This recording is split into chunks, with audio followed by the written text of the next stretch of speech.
In these back rows, so say if a black pawn takes back here, then he can become a piece of high value. Feeling the need to do something to promote the goals and objectives gleaned from the 1995 Million Man March, a chess society was started by Quan Caston in the heart of the inner city. Because you don't want to give up a big piece for a little piece.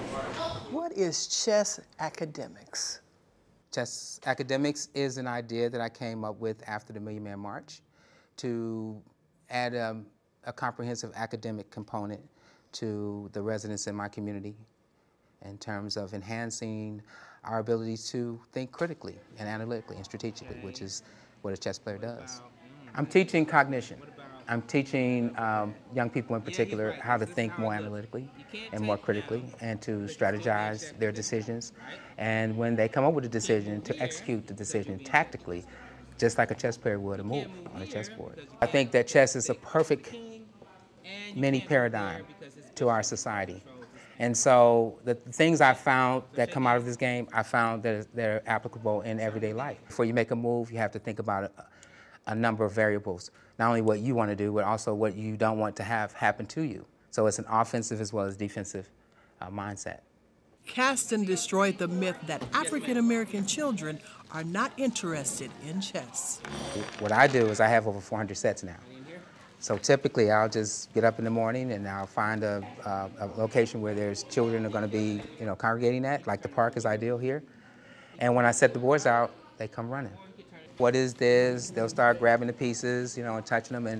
And initially I was like, calm down, don't touch this, don't let me tell you. But now I let them touch them, let them get a feel for it, because that helps to get them further into it once they get a feel for it. So I don't stop them from, handling the pieces at all initially, even though they know how to play initially.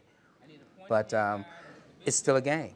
And so for them, because it's a game, they want to know how to play. You can't move like you can move straight. In one day, the way my program is set up, in one day you can absolutely have the basics down pat in one day. And I've met people who've told me that there's no way they can learn to play chess. They've just convinced themselves that it's just too complicated. But to this day, I have not had one person that was not able to teach. I've had one gentleman who, his mom told me that he was mentally challenged, right? But I didn't know that going into the program, so I didn't treat him any differently. And so not knowing and not treating him any differently, he learned, and his mom told me later, she thanked me, she says, I never thought he'd be able to learn because of his mental challenges. Caston said this chess program is a decision-making model he hopes to use to help offset and neutralize young people going to prison. No, she can't move. You say here? Yes. Because the pawn's waiting on her. Yeah. Oh, yeah. That's the only place she can move. 53206, the zip code, is known as one of the most disenfranchised neighborhoods in all of America, particularly as it relates to incarceration. And so I advanced this game as it relates to that issue because the phrase in checkmate, when we take the word check out, we're left with inmate. And so in checkmate means that the king in chess cannot leave his square, which is a color on the chessboard. Inmate means that a person cannot leave their square, which is a jail cell or a prison cell.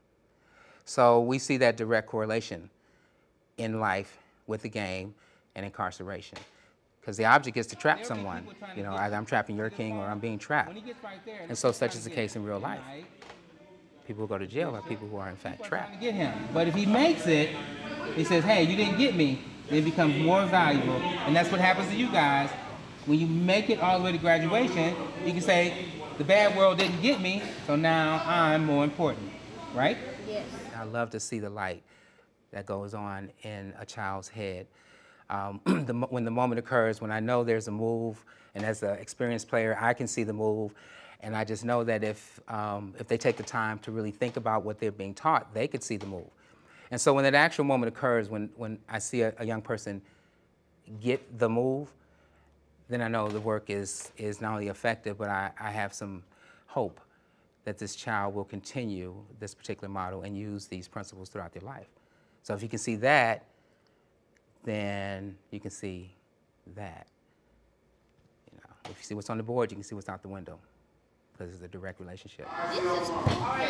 It's cool playing chess? Why? What's so cool about it? It's like when you're like in an actual game and you trying to capture the king. And he's like, oh guard, around him, and the queen is like the powerful one that's trying to like protect him. But if you get her, then you can get him. Quan Caston tells his students that their involvement with chess is forever. When I teach a child how to play, then their responsibility is to, at the very minimum, teach 8 other people how to play the game, and then they have to teach those 8 that they have to teach 8 individually. So there's really no end to it. The pawn, or it could capture the queen. Now, in your opinion, since he could capture the pawn or the queen, which do you think he should capture? the queen. That's right. Why? Because he wanted more value. Because she's more valuable. Send inquiries for more information on this chess program to chessacademics@yahoo.com.